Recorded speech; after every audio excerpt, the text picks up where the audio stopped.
A partir de agora, você estará ouvindo o pastor Paulo de Tarso, ministrando seu testemunho de fé e libertação.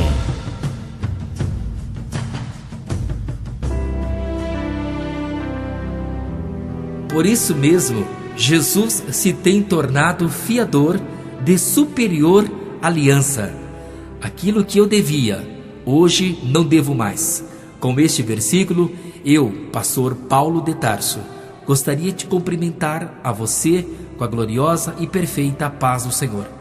E que a graça de Jesus possa abundar abundantemente a sua vida e o seu coração. Eu quero te falar que hoje eu posso chegar até o teu lar, até você, para compartilhar o que aconteceu na minha vida. Graças a Deus, eu digo que Jesus Cristo mudou o meu viver. Jesus não é uma religião. Jesus é o único caminho, verdade e vida. E eu louvo a Deus, porque a graça dele me alcançou, e que Jesus Cristo hoje possa alcançar a sua vida também. Paulo de Tarso é o nome pelo qual Deus colocou. Antes de eu nascer, eu morava num lar totalmente dominado pelos espíritos demoníacos, pelos encostos. Era uma casa totalmente mal assombrada, onde geladeira, móveis andavam de um lado e para outro, porque havia uma perturbação em nossa casa. 15 dias antes de eu nascer, a minha mãe estava muito preocupada com essa gravidez, era uma gravidez de risco, quando uma mãe de santo chegou para ela e falou que seria um garoto do sexo masculino e esse menino seria um grande bruxo no Brasil. Ela, muito preocupada com isso, ela chamou meu pai e naquele momento os dois, que ainda não conheciam a verdade do Evangelho, chamaram vários líderes espirituais para que fossem em nossa casa e fizessem trabalhos. E nesse período, depois de várias pessoas, de várias seitas irem em nossa casa, felizmente a minha mãe conheceu o Evangelho. Isso faltando 3 a 4 dias para dar à luz a mais uma criança. Eu venho de uma família de 4 irmãs, mulheres e mais um irmão. E no dia 5 de janeiro eu nasci. E pela graça e misericórdia de Deus, a minha mãe colocou o nome de Paulo de Tarso. E o nome foi colocado porque Deus falou com ela através de sonhos ainda na maternidade. E através do meu nascimento, toda a minha família aceitou a Jesus como Salvador. A minha infância foi uma bênção. Com 4 anos de idade, aconteceu uma coisa esquisita em nossa casa. Eu estava dormindo na minha cama, era uma madrugada, quando de repente eu ouvi uma voz muito forte, uma voz estrondosa em nossa casa. Porém antes tinha acontecido barulhos em nossa casa e de repente alguém gritou em nosso lar: nós não queremos os adultos, queremos somente o Paulinho, dá o Paulinho para nós.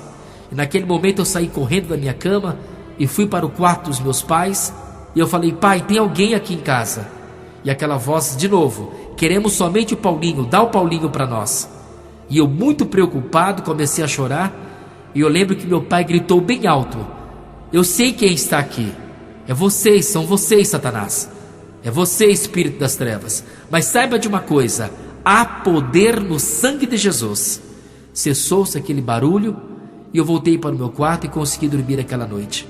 Com 6 anos de idade, meu pai me levou para a igreja e nós íamos para a escola dominical. Eu lembro disso, que todo domingo eu ia para a escola dominical. E pela primeira vez eu preguei a primeira mensagem: Pedro andando por cima das águas. E teve uma hora que eu esqueci a mensagem e fui afundando Pedro, afundando, e eu vi que a igreja inteira estava rindo. E eu pensei: poxa, o pessoal está gostando da mensagem, mas que nada, era eu afundando Pedro. Quando eu terminei de pregar, eu perguntei: pastor, e aí, foi boa a mensagem? Ele falou: foi, meu filho, mas vai correndo levar uma limonada com aspirina, senão Pedro pode pegar uma pneumonia. Não importa se com pneumonia ou não, mas eu preguei. Eu tinha 6 anos de idade. Minha amiga, meu amigo, não sabia eu que eu ia passar por um processo muito difícil. Mas no final dessa gravação, você vai ver o que Deus é capaz de fazer na vida daquele que confia e entrega a sua vida nas mãos dele. Até os 9 anos eu era uma bênção. Ia à escola dominical, ia no culto à noite, eu pregava, eu cantava. A minha vida era uma bênção. Porque a Bíblia diz o quê? Educa a criança no caminho que deve andar, e quando for velho não se desviará dele. E eu te faço uma pergunta agora: você tem levado teus filhos à escola dominical? Preste atenção nisso. Porém, com 9 anos de idade, nasceu em mim uma vontade muito grande de ver televisão. Eu não queria assistir telejornais, eu não queria assistir desenhos e nem documentários. A vontade que eu tinha era assistir filmes de terror. E eu toda sexta-feira assistia filme de terror, que na minha cidade começava sexta-feira, meia-noite, chamada Sessão Terror. E depois que eu comecei a ver esses filmes, a minha mãe sabia, meu pai sabia, mas ninguém falava nada. Até que numa certa sexta-feira, eram 4 horas da tarde, havia em nossa casa 3 aparelhos de televisão. A minha mãe chegou para mim e falou assim: meu filho, depois que você começou a ver filme de terror, a tua vida espiritual caiu muito. Você não canta com mais unção, você não prega com mais unção. E naquele momento eu estava com a televisão ligada. E foi anunciado: não percam hoje à noite o maior filme de terror de todos os tempos. Eu falei: mãe, tá aí, ó, esse eu vou assistir. Ela falou: não, chega, a partir de agora nunca mais você vai assistir. Eu falei: mãe, mas há 3 meses eu estou assistindo já. Você nunca me proibiu, por que vai proibir esse hoje?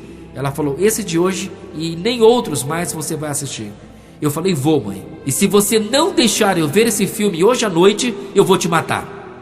Eu tinha 9 anos de idade. Minha mãe saiu chorando, mas já era tarde, porque ela sabia que eu estava assistindo. Ela deveria ter falado comigo desde a primeira vez, mas agora já não tinha mais jeito. 11h30 da noite, para não deixar minha mãe contrariada, eu apaguei a luz do meu quarto, tranquei a porta e pulei a minha janela e fui na casa da vizinha e assisti o filme, que começou meia-noite. E quando chegou no meio do filme, eu olhando para a televisão, de repente o demônio se incorporou no corpo de uma mulher. Para você entender melhor, o encosto incorporou numa mulher. E naquele momento ela ficou incorporada e o corpo dela saía rolando pelo chão até que caiu dentro de um caixão. E quando caiu no caixão, eu observei aquela cena, eu voltei para o meu quarto. E ao chegar ali, apaguei a luz, fechei a janela do meu quarto e abri as minhas mãos, abri os meus pés e fiz esta prece: você que tentou Adão e Eva, você que tentou Jó, você que tentou Jesus, e você que apareceu agora nesse quarto, apareça para mim. Você que apareceu nessa televisão, apareça para mim aqui no quarto.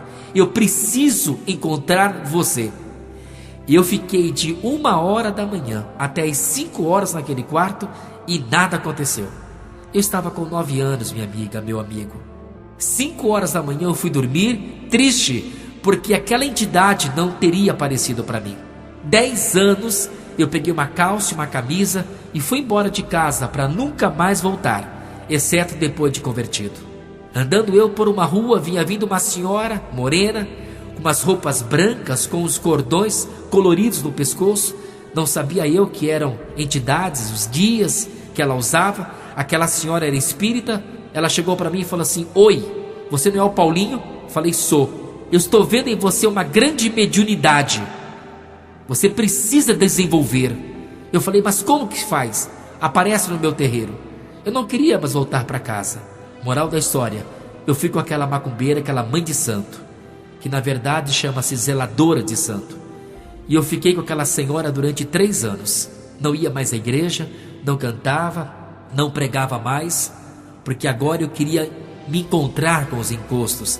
Eu queria ter uma experiência com o mundo das trevas. E durante 3 anos eu fui ser Ogã, o que significa batedor de atabaque. No final dos meus 13 anos, ela me colocou na frente do congá. Ela colocou um pano preto, um pano vermelho em cima de mim. Ela trouxe um porco vivo, tamanho médio, cortou o pescoço daquele animal e eu tomei 1 litro de sangue de porco. E nesse ritual, toda sexta-feira, durante 2 meses, eu tomava 1 litro de sangue de porco. Quando não tinha, era uma galinha ou algum outro animal. Eu não gostei dali e fui para a quimbanda. E com os meus 13 anos, eu cheguei com aquele pai de santo na quimbanda e ele disse: você vem aqui sexta-feira, 11 horas da noite. Eu não sabia para quê, mas eu fui lá. E ele pediu uma foto minha, eu levei uma foto e fui até ali. E quando foi perto de meia-noite, nós saímos daquele terreiro, umas 15 pessoas mais ou menos.